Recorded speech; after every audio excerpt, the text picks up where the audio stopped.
Buenos días, jóvenes. Soy el licenciado Raúl Izquierdo Jara. El día de hoy vamos a llevar nuestra sesión número 2, que es del curso de Historia Universal en el Colegio Newton, el grado correspondiente, primero y secundaria. Y el título, o nuestro tema del día de hoy, es Teorías sobre la evolución.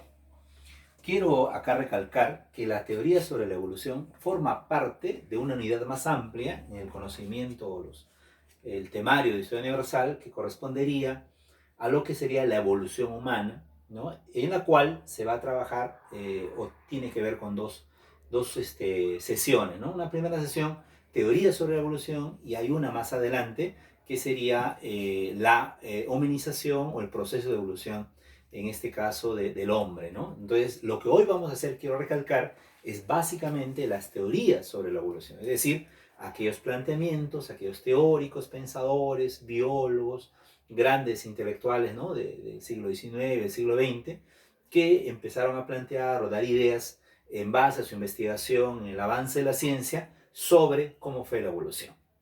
En ese sentido, permítame una pequeña introducción, una pequeña motivación antes de empezar con el tema. Jóvenes, miren, justamente ahora en esta coyuntura que estamos justamente con el fenómeno del COVID-19, quiero, a partir de este ejemplo, a partir de esta circunstancia que está pasando a nivel mundial, hacer una reflexión sobre este tema de la evolución.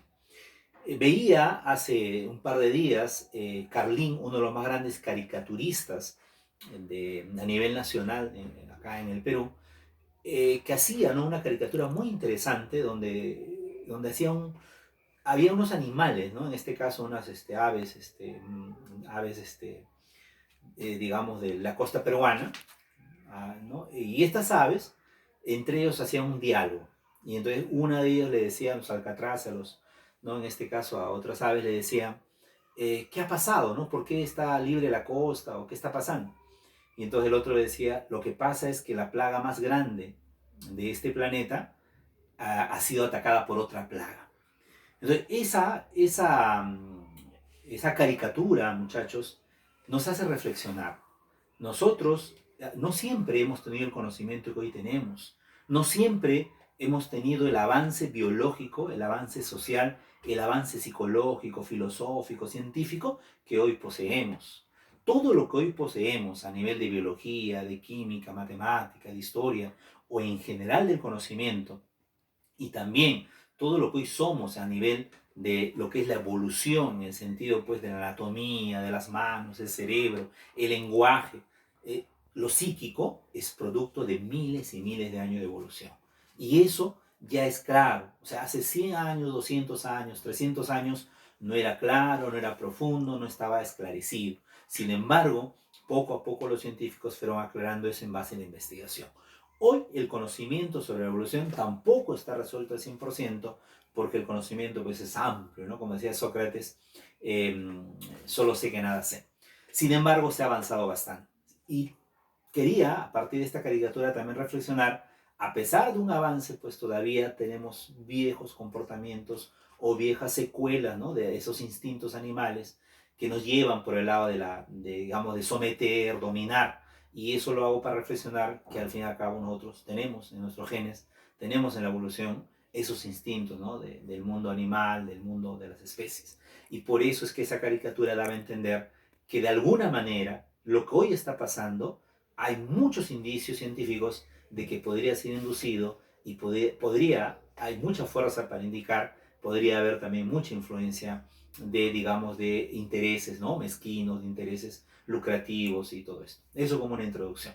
Sin embargo, lo positivo es que el hombre también en ese proceso va cada vez limando sus dificultades, y creo que de esto vamos a salir fortalecidos y va a haber mejores ejemplos para el futuro y vamos a corregir varias de esas cosas que estamos hoy cometiendo.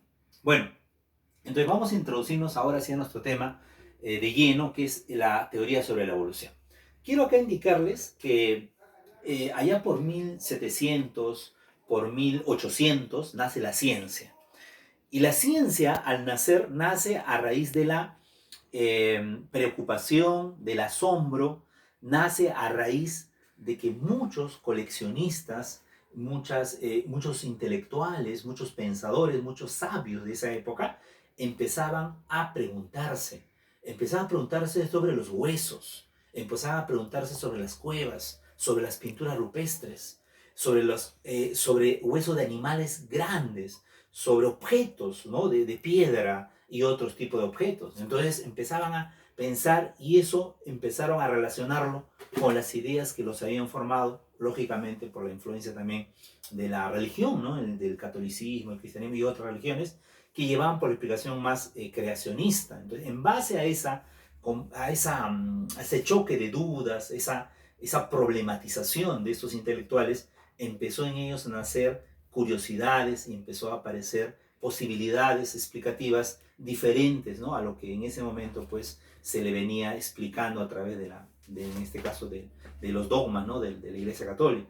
En ese sentido empezó a aparecer pues esta curiosidad por los animales, por los huesos, sus cambios, ¿no? Y a preguntarse. Entonces la ciencia nace en ese sentido, ¿no? Como curiosidad, como colección, como asombro, nace bajo esa lógica que todavía no era totalmente pues, científica al 100%. Con el tiempo, la ciencia, al ir madurando en la biología, en la química, en la física, en la historia, en psicología, se fueron desarrollando métodos, ¿no? Que eran métodos de medición, observación, análisis. Son métodos de la ciencia que hoy se comparten en muchas ciencias, ¿no? En realidad, y que hacen que la ciencia tenga esa validez. Siempre recalcando pues que es algo acumulativo y va cambiando.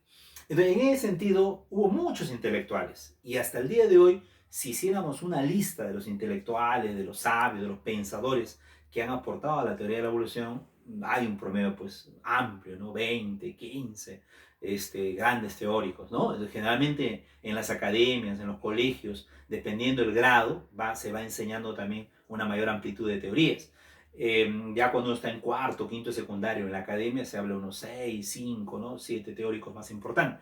Pero, digamos, para primero secundaria, los niveles básicos de secundaria, es empezar, ¿no? Con lo más clásico, con lo más importantes, los más influyentes de las teorías. Y a nuestro entender, y de muchos docentes, de muchos científicos que estamos en este campo, porque yo provengo también de la San Marcos, ¿no? De la experiencia de la arqueología, podemos citar a 3. En este caso, ¿cuáles serían? El gran sabio, naturalista, biólogo, ¿no? Del siglo XIX, pero que nació ya a mediados, ¿no? Del siglo XVIII, nos referimos a Lamarck, ¿no? El francés Lamarck. También tenemos al gran científico, el gran, ¿no? Naturalista, biólogo, sabio, y quiero acá de una vez anticipadamente mencionar la teoría más aceptada hasta el día de hoy, ¿no? Claro, con algunas observaciones. Es el famoso Charles Darwin, ¿no? Que revolucionó la teoría sobre la evolución. Y él es de Inglaterra, ¿no? Inglaterra también del siglo XIX. Y tenemos también acá, que es también del siglo XIX, un poco más dedicado de repente a temas más sociales, filosóficos, políticos, de analizar la sociedad, pero también, como en esa época ellos eran muy sabios, muy leídos, hizo mucha teoría, mucha profundización de lectura, contrastación de datos, y logró sacar, ¿no? Una interesante explicación sobre también la evolución como un aporte, que es el famoso Federico Engels, ¿no? Un gran intelectual también del siglo XIX. Entonces, esos tres grandes teóricos se le va el día de hoy compartir, se va con ustedes trabajar para que tengan una introducción o una base, ¿no? Sobre este tema. Empecemos con Lamarck. Lamarck nace en el año 1744 y va su fallecimiento en 1829. Él es de Francia y este señor, este sabio, tiene una teoría básica, una teoría que no hay que olvidarla. Y su teoría se llama la herencia de caracteres adquiridos, que comúnmente las personas, ¿no? En el mundo intelectual o en el mundo así común se le llama el uso y desuso de órganos. Sin embargo, el término, digamos, más adecuado del mundo científico es la herencia de caracteres adquiridos. Ahora, ¿qué significa eso? Vamos a ir más o menos explicando. Lo que trata de decir esta teoría, como lo dice acá, ¿no? Es que él en esa época, su investigación no fue tan profunda al 100% en utilizar método de contrastación. Fue básicamente generalizadores. Sin embargo, se le acepta, se le valora el hecho de haber sido uno de los pioneros, uno de los primeros en darse cuenta que las especies no permanecían intactas sus cualidades corporales, anatómicas, cualitativas y cuantitativas, sino hay variación. Y eso es muy importante. O sea, él fue muy curioso en eso, fue muy acucioso en esa cuestión. Y eso siempre se le va a reconocer. Entonces, lo que él trataba de decir es que le asombraba ver cómo hay especies que podían tener ciertas características peculiares. Por decir la jirafa, ¿no? Porque tenía el cuello largo. O porque la foca, las patitas le sirve en la tierra para poder caminar y en el mar o en el agua le sirve para aletear. Entonces esas curiosidades que él notaba lo llevaron a decir o a plantear la posibilidad de que las especies, los animales, en su vida diaria, en función a su adaptación al medio ambiente y los cambios, iban adquiriendo cambios en su corporación con el paso de los años. Y luego eso, de aquellos que habían adquirido, una población que había adquirido ese cambio, se lo heredaban a las generaciones siguientes. Ese es en esencia, ¿no?, lo que he planteado. Ahora, su obra más importante, de muchas obras que él ha escrito este sabio, es Filosofía Zoológica. Muchos de ustedes dirán, profesor, pero acá la palabra filosofía me da a entender como, ¿no?, reflexión.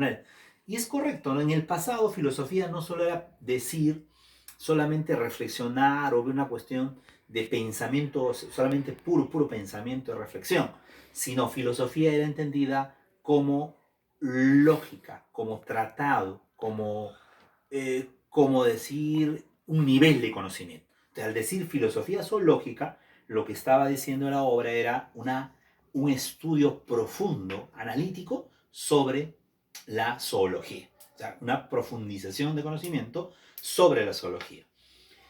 Su idea principal en esta obra, o en sus obras, en su planteamiento, la idea principal de Lamarck es, como antes ya les había anticipado, es que en base a la adaptación de las especies a los cambios, ¿no?, del medio ambiente, hay un uso y desuso de órganos. Es decir, es muy parecido a la de Darwin, que hay órganos que de repente no los ha ido trabajando muy bien y con el tiempo se iban a atrofiar, es decir, ya no se podían de alguna manera, de repente ya no iban a seguir utilizándose, o su uso iba a ser cada vez menos latente. Y había otros que al revés iban a de repente tomar mayor importancia, mayor injerencia en el desarrollo, pues, de los seres, de las especies. Y los ejemplos más comunes o más conocidos que nos da acá Lamarck son aquellos ejemplos que tratan sobre, en este caso, sobre algunos animales en especial. Como por ejemplo podemos ver el caso de la jirafa, ¿ya?, el caso de la ballena y el caso de la foca. Si nos enfocamos acá, hay una ilustración muy básica, ¿no?, muy interesante, muy simple, a la vez muy aplicativa también, donde uno puede observar jirafas en un tamaño menor, con árboles altos y que están comiendo las hojas. Sin embargo, hay un problema, ¿no?, que hay arbustos cuyas hojas cada vez ya no están tan bajas, sino más altas. Y eso hace que la jirafa con el tiempo tienda a estirar el cuello para poder adaptarse a la desaparición de los arbustos más pequeños y adaptarse a los arbustos que habían quedado más grandes. Entonces, esto es una manera, ¿no?, de cómo nos explica Lamarck esta teoría allá por el siglo XIX. Entonces, eso es muy importante. En el caso de la ballena, también nos habla el caso de la ballena, se ha hecho estudios, y las ballenas tienen huesos muy parecidos a lo nuestro, y además también las ballenas, si se dan cuenta, es un mamífero. Entonces, lo que implica que la ballena en un tiempo ha sido un animal terrestre, ¿no? Ha sido terrestre, es un mamífero como lo es ahora, y luego se ha introducido al mar. Entonces, hay muchos indicios que apuntan, ¿no?, a tener cierta lógica. El caso de la foca también, como hemos visto, ¿no?, es un animal que está adaptado al mar, pero también se adapta a la tierra. Entonces hay esos indicios, pero son generales. ¿Cuál es la parte que no le ha dado la fortaleza a esta teoría, pero lo cual no le invalida? Es que en ese momento, cosa que no se sabía mucho, que ahora ya se ha investigado más profundidad, el tema de los genes, ¿no?, el ADN, que luego ha sido estudiado por Mendel, que se llama la genética, ¿no?, pero eso se va a estudiar en grados más adelante, ¿no?, ya en grados superiores. Bueno, esa es la teoría de Lamarck. Con el tiempo, en el siglo XIX, unos años posteriores, ¿no?, porque Lamarck es un poco más antiguo, Darwin En 1809 va a nacer y va a fallecer en 1882. Darwin de Inglaterra nos va a plantear una nueva teoría que va a revolucionar. Duró años de investigación, décadas de investigación, ¿no? 20, 30, 40 años de investigación. A tal punto incluso que Darwin pues, fue financiado, apoyado por gente también de la política, de la economía, porque era un aporte importante a la humanidad. Darwin recorrió casi todo el mundo, pasó por Perú, pasó por Ecuador, estuvo en la isla Galápagos, ¿no? A bordo de una embarcación llamada el Beagle, recorrió todo el mundo, ¿no? Y hizo años de investigación. Incluso hay otro investigador sabio de esa época, se llama Wallace, que coincidieron en el planteamiento. Curioso, muy, muy parecido. Y luego sacaron un libro, pero fueron apoyados por políticos y empresarios de esa época y sacaron un libro ya en conjunto más adelante. Se llama la teoría La selección natural de las especies. ¿Qué significa esto? Él nos plantea un poco algo más profundo lo de la marca, que en los animales, en los seres humanos, en las especies en general, siempre habría y hay hasta el día de hoy una lucha por la supervivencia. Justamente antes que hacíamos la introducción del COVID, también estamos viendo hoy día, ¿no? Entre nosotros hay una lucha. O sea, esto no va a desaparecer la raza humana, esto es una prueba más y de acá obviamente vamos a continuar, pero ahí hay toda una lucha y desesperación y hay todo un conjunto de elementos, ¿no?, que analizar. Vamos a presentarles acá un animalito que he podido, bueno, conseguir lo más cercano. Como ustedes saben, ¿no? Este animalito es muy conocido, ¿no? Típico del Perú.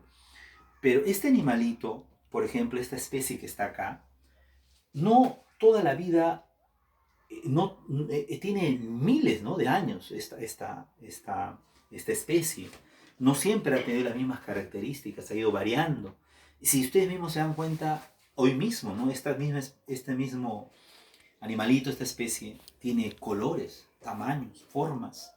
Entonces, Darwin revolucionó la investigación porque Darwin se dedicó, fue acucioso a esos detalles, ¿no?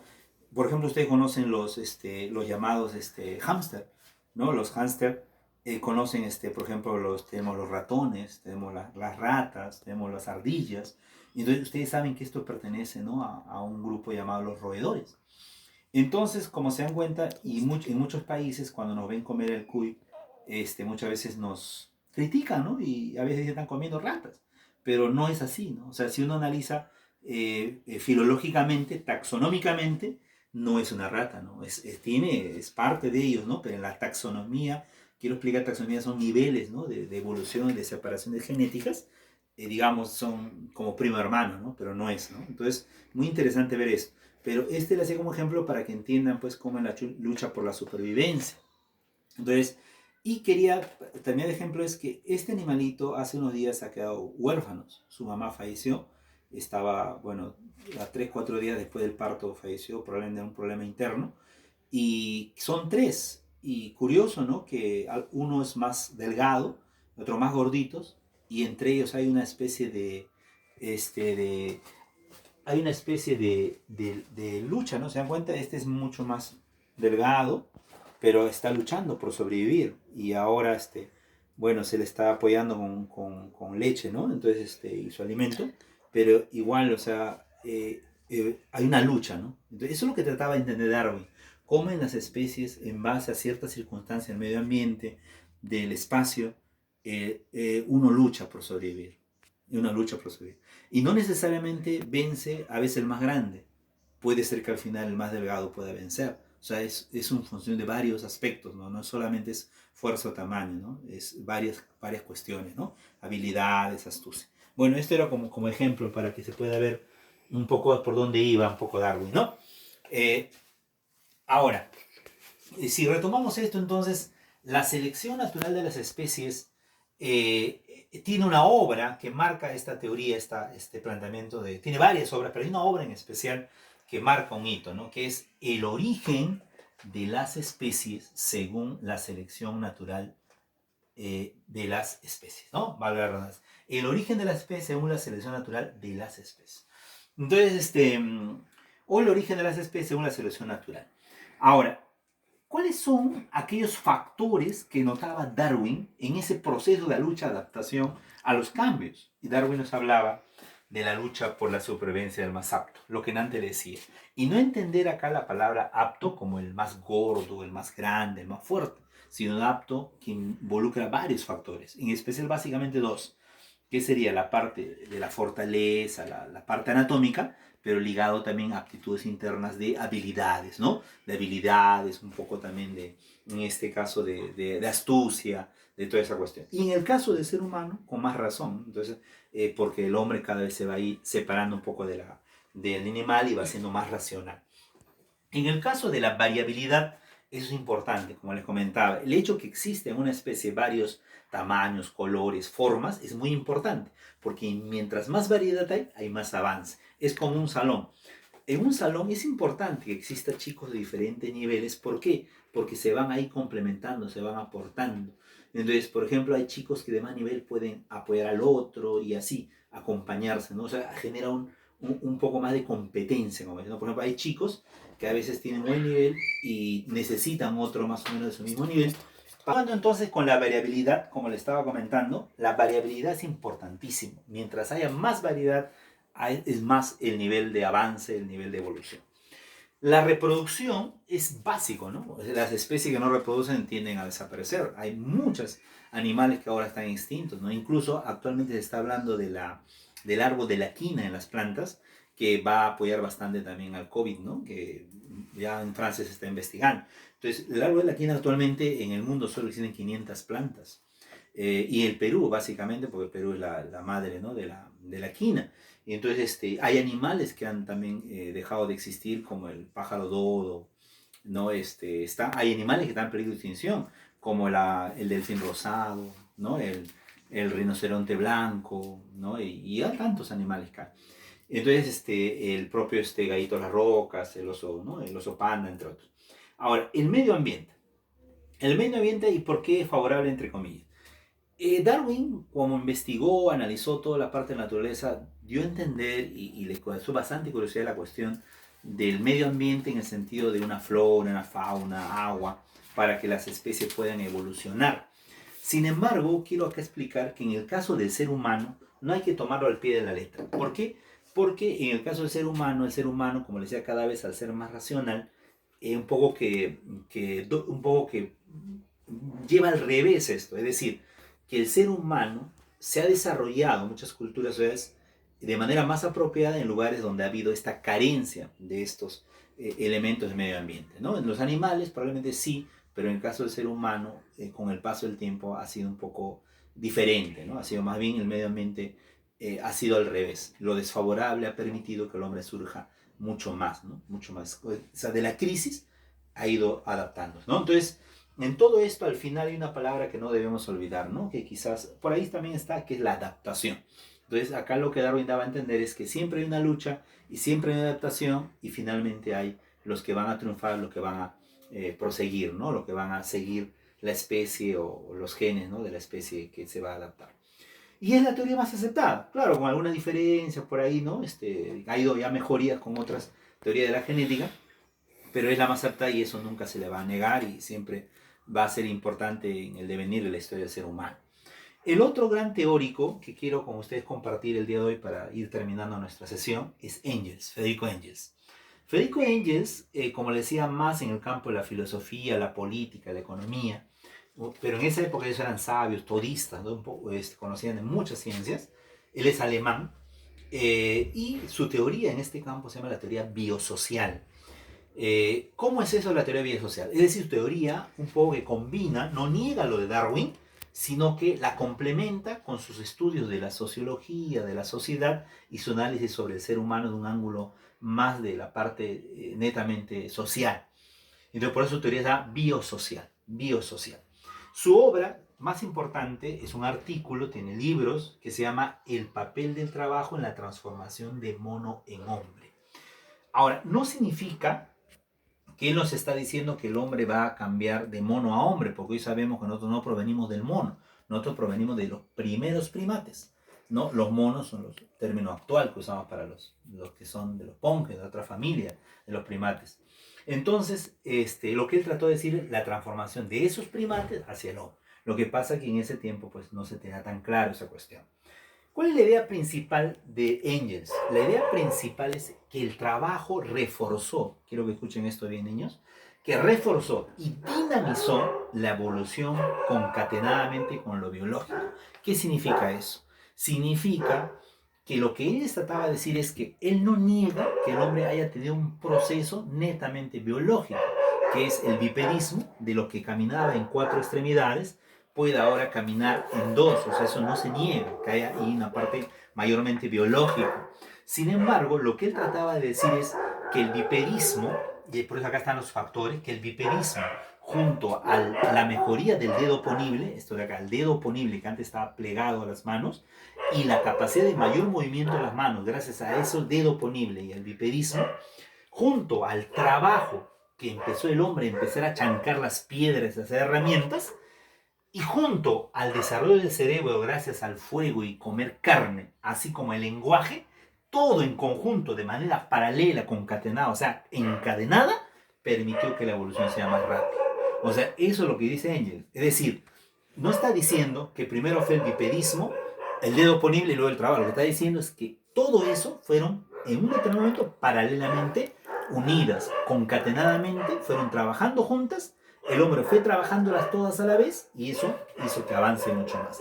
Pero ahí él nos da la importancia del trabajo como uno de los elementos más importantes en la transformación del hombre, de esa época hasta la actualidad. Es decir, que él, en base a eso, da a entender que la evolución no debe ser entendida solamente en los primeros años de cuando el hombre pues logra esa evolución y separarse de los animales, sino la evolución como algo continuo. En ese sentido hay que entenderlo. O sea, él entendiendo la evolución incluso hasta el día de hoy, donde lo social va de la mano con lo psicológico y va de la mano, en este caso, con lo biológico. Es un gran aporte, es un poco más holístico, más reflexivo en forma general, pero importante para comprender lo que hoy estamos viviendo.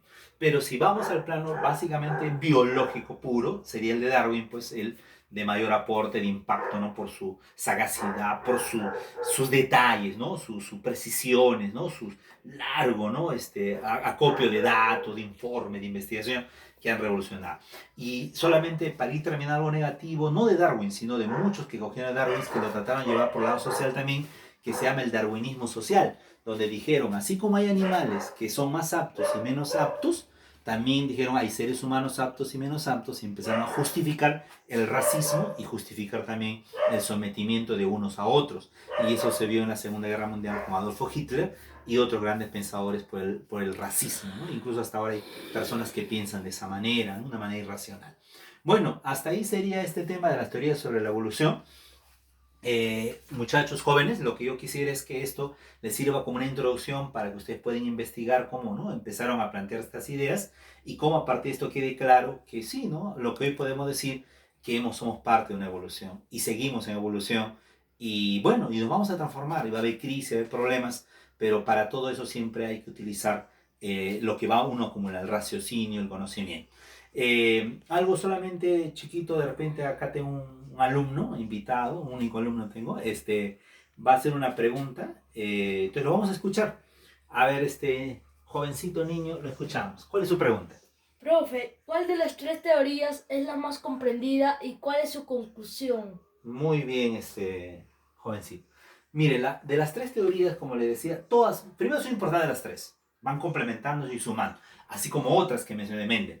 Sin embargo, podríamos decir, para efectos de la parte más biológica, más de las ciencias naturales, la de Darwin fue la más revolucionaria, la más de mayor aporte, por lo que antes decía, ¿no? Por su precisión en estudio de especies, ¿no? En general, del hombre, del animal, en variabilidades, en datos, en detalles, ¿no? En eso muy rico fue su información y fue muy atrevida, muy profunda en esa época, ¿no? Y es la que, digamos, podría destacarse de las tres, pero repito, sin minimizar, ¿no? Estas y otras incluso.